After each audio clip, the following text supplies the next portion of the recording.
നമസ്കാരം. വചന സമീക്ഷയിലേക്ക് സ്വാഗതം. ഇന്നത്തെ ചിന്തയ്ക്ക് വേണ്ടി ഞാൻ എടുത്തിരിക്കുന്ന വേദഭാഗം എബ്രായർ 11:1.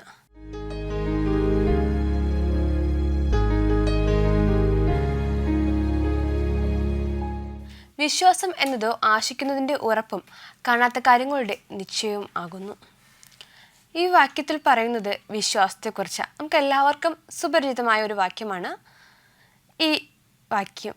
വിശ്വാസത്തെക്കുറിച്ച് പറയുമ്പോൾ എപ്പോഴും നമ്മുടെ ഉള്ളിൽ വരുന്നൊരു വാക്യം കൂടെയാണ്. കാരണം നമ്മളെപ്പോഴും വിശ്വസിക്കുന്ന കാര്യം നടക്കും എന്നത് നമുക്കൊരു ആത്മധൈര്യം നൽകുന്ന ഒരു വാക്യം കൂടിയാണ് ഇത്. ഏവർക്കും ഒരിക്കൽ കൂടി വചന സമീക്ഷയിലേക്ക് സ്വാഗതം. വിശ്വാസത്തെക്കുറിച്ചാണ് നമ്മളിന്ന് പറയുന്നത്. വിശ്വാസത്തെക്കുറിച്ച് പറഞ്ഞാൽ നമുക്ക് ഒരുപാട് കാര്യങ്ങളുണ്ട് പറയാൻ. ബൈബിൾ സംബന്ധമായി ബൈബിളിലുള്ള ഒരുപാട് കാര്യങ്ങളുണ്ട് പറയാൻ. അതുപോലെ തന്നെയാണ് ചെറിയ കഥകളായിട്ടും വിശ്വാസത്തെക്കുറിച്ചുള്ള ഒരുപാട് കാര്യങ്ങൾ നമ്മൾ കേട്ടിട്ടുണ്ട്. കാരണം വിശ്വാസം അങ്ങനെയാണ്. നമ്മൾ ദൈവത്തിൽ ഉറച്ച് വിശ്വസിച്ചാൽ പല കാര്യങ്ങളും നമ്മൾ ഒരിക്കലും വിചാരിക്കാത്ത സമയത്ത് നടക്കും. ഇത്തരത്തിൽ വിശ്വാസത്തെക്കുറിച്ച് പറയുമ്പോൾ നമുക്ക് എല്ലാവർക്കും വളരെയധികം ഇഷ്ടമുള്ളൊരു വ്യക്തി കൂടിയാണ് ദാവീദ്. അപ്പോൾ ദാവീദുമായിട്ട് ബന്ധപ്പെടുത്തി വിശ്വാസത്തെക്കുറിച്ച് നമുക്കൊന്ന് സംസാരിക്കാം. നമുക്കറിയാം ദാവീദ് എങ്ങനെയാണ് ഗോലിയാത്തിനെ കീഴ്പ്പെടുത്തിയതെന്ന്. അപ്പോൾ ദാവീദ് തൻ്റെ ആ ഒരു ചെറിയ പ്രായത്തിൽ ദാവീദിന് തൻ്റെ ജ്യേഷ്ഠന്മാരുടെ ഒപ്പം അവർ പോകുന്ന സ്ഥലങ്ങളിലൊന്നും പോകാനുള്ള അനുവാദമില്ലായിരുന്നു. കാരണം ദാവീദ് ബാലൻ എന്ന രീതിയിലായിരുന്നു എല്ലാവരും കണ്ടിരുന്നത്. അപ്പോൾ ദാവീദ് ഒരിക്കൽ ദാവീദിൻ്റെ അപ്പൻ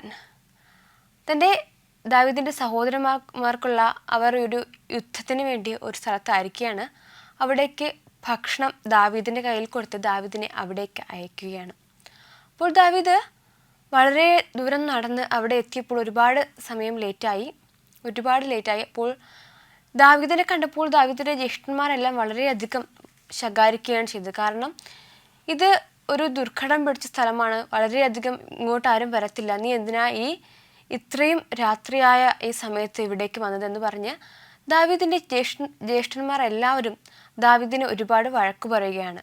അപ്പോൾ ദാവീദിന് ഒരുപാട് വഴക്ക് പറഞ്ഞപ്പോൾ ദാവീദിന് വളരെയധികം വിഷമമായി. കാരണം താൻ ഇവർക്കുള്ള ആഹാരവുമായി ഇവരുടെ ക്ഷേമം അന്വേഷിക്കാൻ വന്നതാണ്, പക്ഷേ ഇവർ എന്നോട് എന്തിനാണ് ഇങ്ങനെ പെരുമാറുന്നത്? അപ്പോൾ ഇവർ ഒരുപാട് വഴക്ക് പറഞ്ഞതിന് ശേഷം പറയും, ഇവിടെ നമുക്ക് എതിർ രാജ്യത്ത് ഗോലിയാത്ത് എന്ന പേരുള്ള വളരെയധികം മല്ലനായ വളരെയധികം ആരോഗ്യമുള്ള ഒരു വ്യക്തിയുണ്ട്, അവനെ എങ്ങനെയെങ്കിലും തകർക്കണം.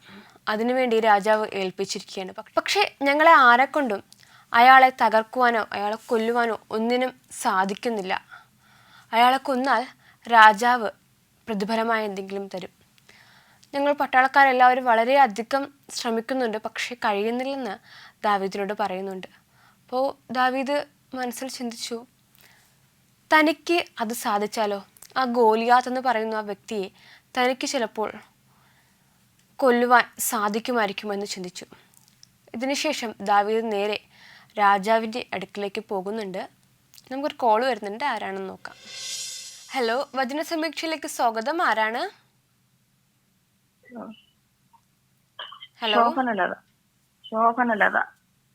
ശോഭനലത അല്ലേ? ആന്റി എവിടെന്നാ വിളിക്കുന്നത്? നെയ്യാറ്റിൻകര അല്ലേ? ഓക്കെ. ആദ്യമായിട്ടാണോ ഈ പ്രോഗ്രാമിലേക്ക് വിളിക്കുന്നത്? ഓക്കെ. ആന്റിയുടെ വീട്ടിൽ ആരൊക്കെയാ ഉള്ളത്? എന്റെ വീട്ടില് ഞാനും ഹസ്ബൻഡും ഒരു മോള്. ഓക്കെ. ഹസ്ബൻഡ് എന്ത് ചെയ്യുവാ? ഞങ്ങൾക്കൊരു അഗ്രികൾച്ചർ ഫാം ഉണ്ട്. ഓക്കെ. മക്കൾ എന്ത് ചെയ്യുന്നു? ഒരു മകളല്ലേ? MSW കഴിഞ്ഞ്. എന്താ? MSW കഴിഞ്ഞപ്പോ. പേരെന്താ? മോളുടെ പേരെന്താ? ആനി. ഓക്കെ. അപ്പൊ നമുക്ക് എന്താ ക്വസ്റ്റ്യനിലോട്ട് പോകാം? ഓക്കെ. ഫസ്റ്റ് ക്വസ്റ്റ്യൻ, ശിമെയുടെ അടിമകൾ എവിടേക്കാണ് ഓടിപ്പോയത്? മാഖായുടെ മകനായ ആഖീഷ് എന്ന ഗത്ത് രാജാവിന്റെ അടുക്കൽ. ഓക്കെ, കറക്റ്റ് ആണ് കേട്ടോ ആൻസർ എന്തായാലും. ഓക്കെ, രണ്ടാമത്തെ ക്വസ്റ്റ്യനിലോട്ട് പോകാം. ഗത്ത് രാജാവിന്റെ പേരെന്തായിരുന്നു? ആഖീഷ്. ആഖീഷ്. ആൻസർ കറക്റ്റ് ആണ് കേട്ടോ. ഓക്കെ.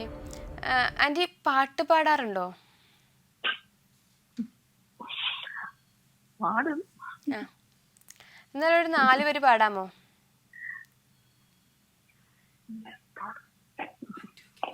ആ, പറ്റുവാണെങ്കിൽ മതി കേട്ടോ.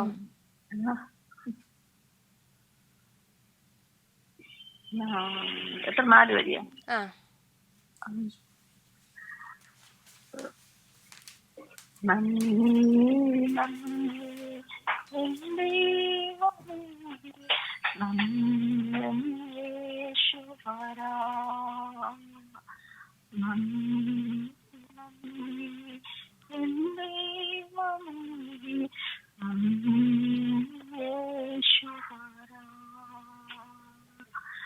എല്ലാമില്ലാതുള്ള നന്മകൾക്കും അത്ഭുതമാർന്നതാം സ്നേഹത്തിനും നന്ദി, നന്ദി, എന്റെ യേശുവേ, നന്ദി യേശുവേ. ഹലോ. ഓക്കെ ഓക്കെ, നന്നായിരുന്നു കേട്ടോ. ഓക്കെ, നമുക്ക് അടുത്ത ക്വസ്റ്റ്യനിലോട്ട് പോകാം. ഓക്കെ, അടുത്ത ക്വസ്റ്റ്യൻ. ആഖീഷ് ആരുടെ മകനായിരുന്നു? ആഖീഷ് ആരുടെ മകനായിരുന്നു? അതെ, കറക്റ്റാണ്, മാഖയുടെ. ഓക്കെ, നമ്മുടെ ബൈബിളിൽ യേശു ചെയ്ത ഒരുപാട് അത്ഭുതങ്ങളെ കുറിച്ച് പറഞ്ഞിട്ടുണ്ട്. അപ്പോൾ എനിക്ക് ഇഷ്ടമുള്ള ഒരു അത്ഭുതത്തെ കുറിച്ച് പറയാമോ യേശു ചെയ്ത? എനിക്ക് ഇഷ്ടപ്പെട്ടത് കാനാവിലെ കല്യാണം അല്ലേ? അതെന്താ ആദ്യത്തെ യേശുക്രിസ്തുവിന്റെ മഹത്വം വെളിപ്പെടുത്തിയ ഒരു അത്ഭുതമായിരുന്നു. അതുകൊണ്ടാണ് ഇഷ്ടം. എല്ലാം ഇഷ്ടം തന്നെ. എങ്കിലും ആദ്യത്തെ അത്ഭുതമായത് കൊണ്ട് കാനാവിലെ ആദ്യത്തത് എന്നാലും ഒരു നമുക്ക് എപ്പോഴും ആവശ്യം എല്ലാം തന്നെ കല്യാണമെന്ന് പറയുമ്പോ എല്ലാ ഭവനങ്ങളിലും എപ്പോഴും ഉണ്ടാവുന്ന അവിടെ ചെയ്ത അത്ഭുതം. ഓക്കെ, അപ്പോ അങ്ങനെയാണല്ലേ? എല്ലാം ഇഷ്ടം തന്നെ. എല്ലാം ഇപ്പോ ആദ്യത്തെ അത്ഭുതം ആയതുകൊണ്ടും ഒരു വിവാഹ വിരുന്നിന് അത്യാവശ്യമായിരുന്നു. അതുകൊണ്ട് കാനാവിലെ കല്യാണ വീട്ടില് വെള്ളത്തിൽ വീഞ്ഞാക്കിയതല്ലേ? ഓക്കെ ആന്റി, അപ്പോൾ നമുക്കിനി ലാസ്റ്റ് ക്വസ്റ്റ്യനിലോട്ട് പോകാം. ഓക്കെ, അവസാന ചോദ്യം. തന്റെ അടിമകൾ എവിടെയുണ്ടെന്നാണ് ഷിമയ്ക്ക് അറിവ് കിട്ടിയത്? അതെ, ആൻസർ കറക്റ്റ് ആണ്, ഗത്തിൽ. അപ്പോൾ ആന്റി എല്ലാ ക്വസ്റ്റ്യനും കറക്റ്റ് ആയിട്ട് തന്നെ ആൻസർ ചെയ്തിട്ടുണ്ട്. അപ്പോൾ വിളിച്ചതിൽ ഒരുപാട് സന്തോഷം. ഇനിയും വിളിക്കണം കേട്ടോ. Okay, thank U.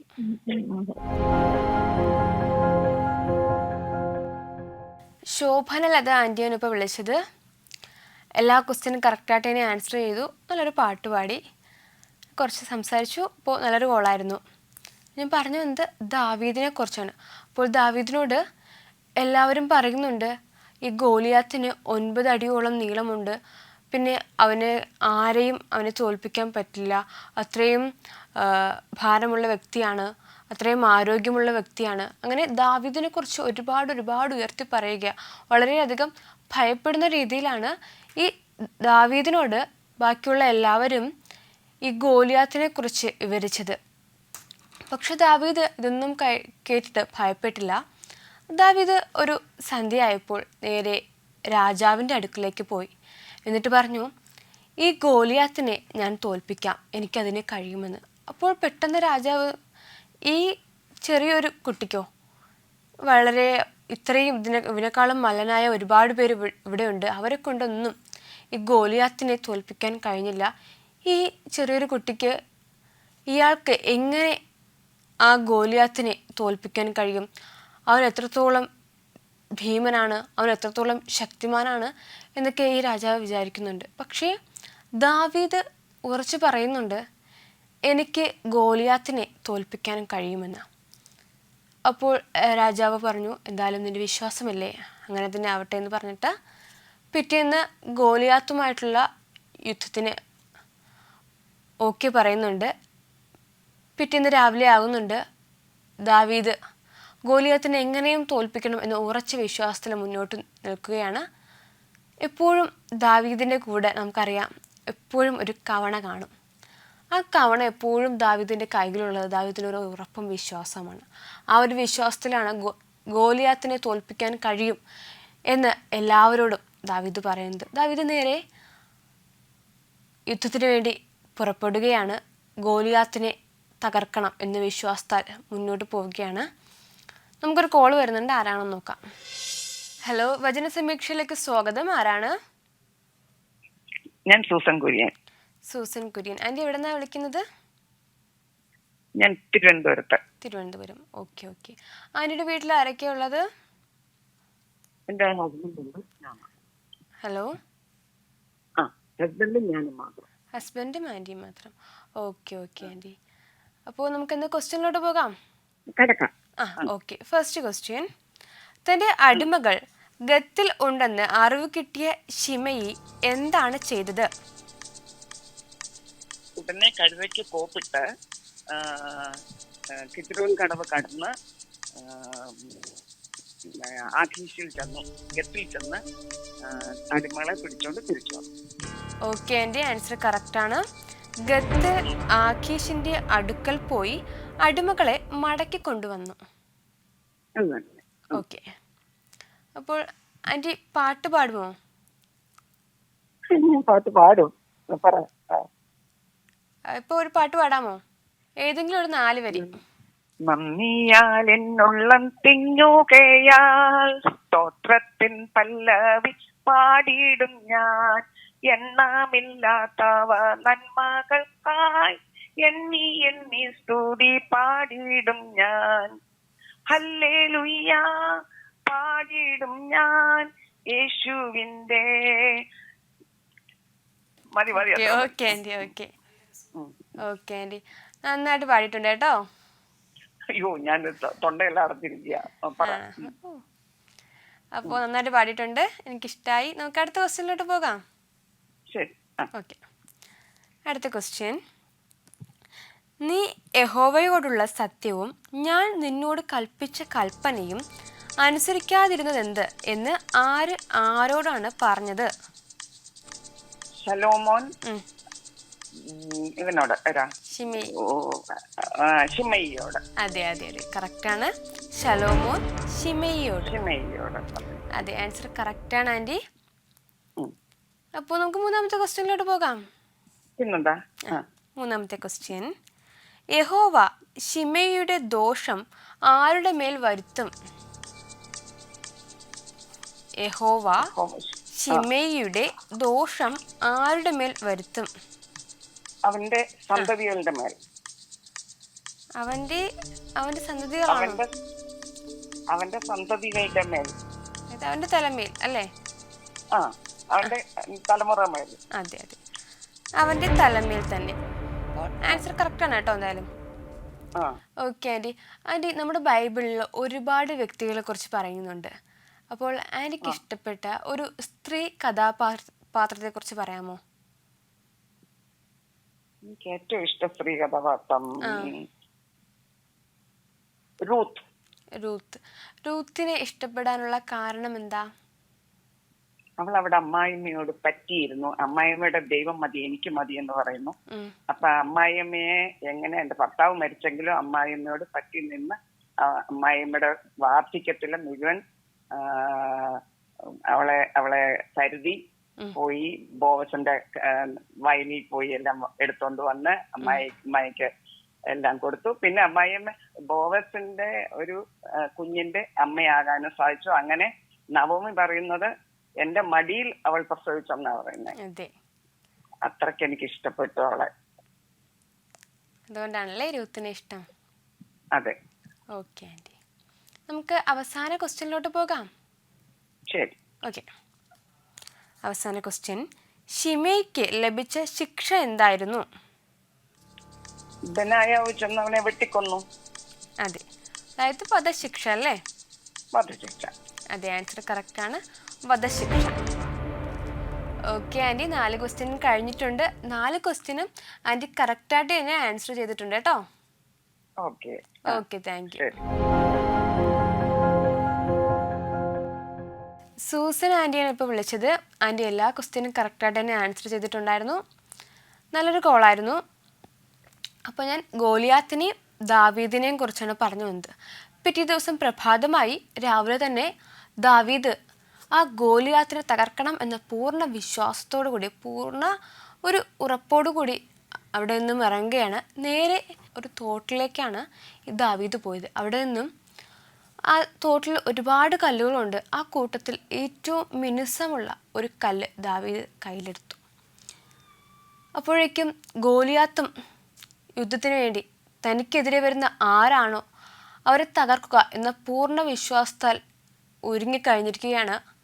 അപ്പോൾ ഗോലിയാത്ത് നോക്കിയപ്പോഴത്തേക്കും ഈ 9 അടി പൊക്കവും നല്ല ഭാരവും നല്ല ആരോഗ്യവുമുള്ള തനിക്കെതിരെ വരുന്നത് ഒരു കുഞ്ഞു ബാലനാണോ, അവൻ എത്രത്തോളമുണ്ട്, വളരെ ചെറിയവനാണല്ലോ എന്നൊക്കെ ചിന്തിച്ചിട്ട് അവനെ ഒന്ന് ഭയപ്പെടുത്തിയാൽ മതി, അവൻ പൊക്കോളും എന്നൊരു ചിന്തയോടു കൂടി തൻ്റെ ആ വാളൊക്കെ എടുത്ത് ഒന്ന് ദാവീദിനെ ഭയപ്പെടുത്താമെന്ന് കരുതി. പക്ഷെ ഇതൊന്നും കണ്ടിട്ട് ദാവീദിന് യാതൊരുവിധ ഒരു ഭയമോ ഒന്നും ദാവീദിന് തോന്നിയില്ല. ദാവീദ് അത് നോക്കിക്കൊണ്ടിരുന്നു. ഗോലിയാത്ത് വീണ്ടും ദാവീദിനെ ഭയപ്പെടുത്തുക എന്നൊരു ഉദ്ദേശത്തോട് മാത്രം ഫ്രണ്ടിലേക്ക് വരുന്നുണ്ട്. എന്നിട്ട് വാളെടുത്ത് വീണ്ടും വീശുകയും ഭയപ്പെടുത്താനുള്ള ഓരോ കാര്യങ്ങളും ചെയ്യുന്നുണ്ട്. വീണ്ടും ദാവീദിൻ്റെ അടുക്കിലേക്ക് വന്നപ്പോൾ ദാവീദ് ആ തോട്ടിൽ നിന്നും എടുത്ത ആ മിനുസമുള്ള ഒരു കല്ലെടുത്ത് കവണയിൽ വെച്ചിട്ട് നേരെ ഗോലിയാത്തിനെ നോക്കി ഗോലിയാത്തിൻ്റെ നെറ്റിയിലേക്ക് ആ കല്ല് പാഞ്ഞെടുത്തു. ആ നിമിഷം തന്നെ ഗോലിയാത്ത് അവിടെ വീഴുകയും ചെയ്തു. നമുക്ക് വീണ്ടും ഒരു കോൾ വരുന്നുണ്ട്, ആരാണെന്ന് നോക്കാം. ഹലോ, വചന സമീക്ഷയിലേക്ക് സ്വാഗതം. ആരാണ്? സൂസമ്മ. ആൻറ്റി എവിടുന്നാ വിളിക്കുന്നത്? കോട്ടയത്ത് നിന്നും. ഓക്കെ. ആന്റിയുടെ വീട്ടിൽ ആരൊക്കെയാ ഉള്ളത്? വീട്ടിലിപ്പോ ഞാൻ തന്നെ ഉള്ളൂ. എല്ലാവരൊക്കെ എറണാകുളത്തും കോട്ടയത്ത് വേറെ സ്ഥലത്തൊക്കെയാണ് താമസിക്കുന്നത്. ആണല്ലേ? ജോലിയൊക്കെ ആയിട്ട്. ഓക്കെ. അപ്പോ നമുക്കിന്ന് ക്വസ്റ്റ്യനിലോട്ട് പോകാം. ഓക്കെ. ഇന്നത്തെ ഫസ്റ്റ് ക്വസ്റ്റ്യൻ, ശലോമോൻ ഫറവോന്റെ മകളെ ദാവീദിന്റെ നഗരത്തിൽ കൊണ്ടുവന്ന് എത്ര കാലം പാർപ്പിച്ചു? തന്റെ അരവനെയും യഹോവയുടെ ആലയവും യെരൂശലേമിന് ചുറ്റും മതിലും പണിതിരുവോളും. അതെ, കറക്റ്റാണ്. തന്റെ അരമനയും യഹോവയുടെ ആലയവും യെരൂശലേമിന് ചുറ്റും മതിലും പണിതു തീരുവോളം. ഓക്കെ, അപ്പോൾ ആൻസർ കറക്റ്റാണ് കേട്ടോ ആൻറ്റി. ഓക്കെ. അപ്പോൾ ആൻറ്റി പാട്ട് പാടുമോ? പാട്ട് പാടി പ്രാർത്ഥനയ്ക്ക് മുമ്പായിട്ട് പാട്ടൊക്കെ പാടും സന്ധ്യക്ക്. ആണോ? Okay aunty. അപ്പോൾ നമുക്ക് അടുത്ത ക്വസ്റ്റ്യനിലോട്ട് പോകാം. ഓക്കെ. അടുത്ത ക്വസ്റ്റ്യൻ, ശലോമോൻ ഏറ്റെടുത്ത് ചെയ്ത പദ്ധതികൾ ഏതെല്ലാമായിരുന്നു? ശലോമോൻ ഏറ്റെടുത്ത് ചെയ്ത പദ്ധതികൾ ഏതെല്ലാമായിരുന്നു? ആലയം, യഹോവയുടെ നാമത്തെ ആലയം പണിയാതിരുന്നത് കൊണ്ട് പൂജാഗിരികൾ ചെയ്യും. അത് ഒന്നും രണ്ടുമില്ലേ ചോദ്യങ്ങള്? ഒന്നും രണ്ടും വാക്യത്തിൽ നിന്ന് ചോദ്യം എന്നോട്. അതായത് ശലോമോൻ ഏറ്റെടുത്ത് ചെയ്ത പദ്ധതികൾ എന്തെല്ലാമായിരുന്നു, എന്തൊക്കെ ചെയ്യാമെന്നാണ് പറഞ്ഞത്? യെരൂശലേമിലെ തന്റെ അരമനയും യഹോവയുടെ ആലയം യെരൂശലേമിന് മതിലും. അതെ അതെ, കറക്റ്റാണ്. തന്റെ അരമന, യഹോവയുടെ ആലയം, യെരൂശലേമിന് ചുറ്റും മതിൽ പണി. ഓക്കെ, ആൻസർ കറക്റ്റാണ് കേട്ടോ. Okay aunty. എനിക്ക് ബൈബിളിലെ ഇഷ്ടപ്പെട്ട ഒരു പുരുഷ കഥാപാത്രം, ഏതെങ്കിലും ഒരു വ്യക്തിയെ കുറിച്ച് പറയാമോ? പുരുഷ കഥാപാത്രം. തോമസ് ലീഹ. അതെന്താ തോമസ് ലീഹ? തോമാസിയാണ് ഇന്ത്യയിലെ അപ്പോസ്തലനായിരുന്നു. ആ പിന്നെ കർത്താവിനെ ഉയർത്തുദർശൻ കർത്താവിനെ കാണാൻ ആദ്യം കർത്താവ് പ്രത്യക്ഷപ്പെട്ടപ്പോ കാണാൻ പറ്റിയില്ല. വേറെ കർത്താവിനെ കണ്ട് കർത്താവിന്റെ ആനപ്പുഴ തൊട്ടാലെ കുത്തിക്കുള്ളെന്ന് പറഞ്ഞു. അങ്ങനെ കർത്താവ് പ്രത്യക്ഷ രണ്ടാമത് പ്രത്യക്ഷമായപ്പം പറഞ്ഞു എന്റെ കർത്താവ് എന്റെ ഇതിനായുള്ളത് വിശ്വാസം ഏറ്റു പറഞ്ഞു. അതുകൊണ്ടാണല്ലേ. അതുകൊണ്ടൊക്കെ അതുകൊണ്ട് ഓക്കെ, നമുക്ക് മൂന്നാമത്തെ ക്വസ്റ്റ്യനിലോട്ട് പോകാം. ഓക്കെ, ക്വസ്റ്റ്യൻ ഇതാണ്. ആ കാലം വരെ യഹോവയുടെ നാമത്തിന് ഒരു ആലയം പണിയാതിരുന്നത് കൊണ്ട് ജനം യാഗം അർപ്പിച്ചു പോന്നത് എവിടെയായിരുന്നു? പൂജാഗിരികളിൽ. അതെ, ആൻസർ കറക്റ്റ് ആണ്. പൂജാഗിരികളിൽ വെച്ച്. ഓക്കെ, ആൻസർ കറക്റ്റ് ആണ് കേട്ടോ. ഓക്കെ ആൻറ്റി, നമ്മുടെ യേശു ചെയ്ത ഒരുപാട് അത്ഭുതങ്ങളെ കുറിച്ച് പറഞ്ഞിട്ടുണ്ട് ബൈബിളിൽ. അപ്പോൾ ആൻറ്റിക്ക് ഇഷ്ടപ്പെട്ട ഏതെങ്കിലും ഒരു അത്ഭുത പ്രവൃത്തിയെ കുറിച്ച് പറയാമോ?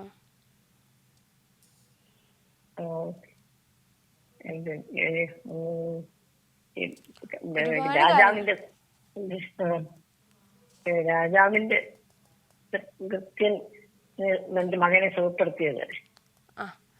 മകനെ സൗഖ്യപ്പെടുത്തിയതല്ലേ? സൗഖ്യപ്പെടുത്തിയത്. അത് എന്താ ആ കാര്യം പറയാനുള്ള കാരണം എന്താ? ഞാൻ വായിച്ചത് ഭാഗമായിരുന്നു. ആണോ?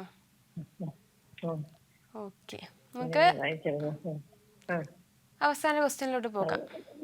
ദൈവത്തിന്റെ വചനം ദൈവം പറഞ്ഞപ്പോ ആ മകൻ സൗഖ്യം വന്നു. ആ ഒരു മകന് പെട്ടെന്ന് സൗഖ്യം ലഭിച്ചതും ആ ഒരു അവസ്ഥയൊക്കെ ഓർത്തിട്ടാണോ? മരണാസനായ മകന് പിതാവിന്റെ യേശുവോട് പറഞ്ഞപ്പോ സൗഖ്യം കൊടുത്തത്. അതാ. ഓക്കെ അറിയാം. ഓക്കെ ആൻറ്റി, നമുക്ക് അവസാന ക്വസ്റ്റ്യനിലോട്ട് പോകാം. ഓക്കെ, അവസാന ചോദ്യം.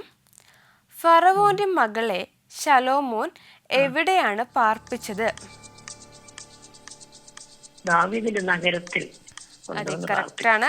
ദാവീദിന്റെ നഗരത്തിൽ. ഓക്കെ ആൻറ്റി, അപ്പോൾ 4 ക്വസ്റ്റ്യനും ആൻറ്റി കറക്റ്റായിട്ട് തന്നെ ആൻസർ ചെയ്തിട്ടുണ്ട്. അപ്പോൾ എന്തായാലും വിളിച്ചതിൽ ഒരുപാട് സന്തോഷം. ഇനിയും വിളിക്കണം കേട്ടോ. Okay aunty, thank you. Susamma ആൻറ്റിയാണ് ഇപ്പോൾ വിളിച്ചത്. ആൻറ്റി എല്ലാ ക്വസ്റ്റ്യനും കറക്റ്റായിട്ട് തന്നെ ആൻസർ ചെയ്തിട്ടുണ്ടായിരുന്നു. നല്ലൊരു കോളായിരുന്നു. അപ്പോൾ ദാവീദിൻ്റെ വിശ്വാസം എന്താണോ, ദാവീദ് എന്ത് ചെയ്യുമെന്ന് വിചാരിച്ചു അത് തന്നെ നടത്തി. ആ ഗോലിയാത്തിനെ തകർത്തു. ദാവീദിൻ്റെ ആ ഒറ്റ കവണ കൊണ്ട് ഒരു കല്ല് ഗോലിയാത്തിന് നേരെ എറിഞ്ഞു. ആ ഒറ്റ കല്ലുകൊണ്ട് തന്നെ ഗോലിയത്ത് അവിടെ വീഴുകയാണുണ്ടായത്. ഇത് കണ്ട് രാജാവിനും അവിടെ ചുറ്റും കൂടിയുന്ന എല്ലാവർക്കും വളരെയധികം അത്ഭുതമായി. കാരണം ഈ ചെറിയ കുട്ടിയെന്ന് വിചാരിച്ച സ്ഥാനത്താണ് എല്ലാവരെയും അതിശയിപ്പിച്ചുകൊണ്ട് ഗോലിയാത്തിനെ തകർത്തിരിക്കുന്നത്. വളരെ സന്തോഷമായി ആ രാജ്യത്തുള്ളവർക്കും ചുറ്റും കൂടി നിന്നവർക്കും എല്ലാവർക്കും വളരെയധികം സന്തോഷമായി. അതുപോലെ തന്നെ ദാവീദിനും കുറച്ചും കൂടി ആത്മവിശ്വാസമായി. ഇതുപോലെയാണ് നമ്മുടെ ജീവിതത്തിലും ഒരുപാട് വലിയ പ്രതിസന്ധികൾ നമ്മുടെ മുന്നിൽ വരും. ദാവീദിനെ പോലെ ഉറച്ച വിശ്വാസത്തോടെ നമ്മൾ ഒരു കാര്യം ചെയ്യുകയാണെങ്കിൽ നമുക്കത് പൂർണ്ണമായും നമുക്കതിനുള്ള ഉത്തരം ലഭിക്കുക തന്നെ ചെയ്യും. അത് പോസിറ്റീവ് തന്നെ ആയിരിക്കും. ഏതായാലും വചന സമീക്ഷയുടെ ഈ ഒരു എപ്പിസോഡ് ഇവിടെ പൂർണ്ണമാവുകയാണ്. മറ്റൊരു അധ്യായവുമായി നമുക്ക് വീണ്ടും കാണാം. നന്ദി, നമസ്കാരം.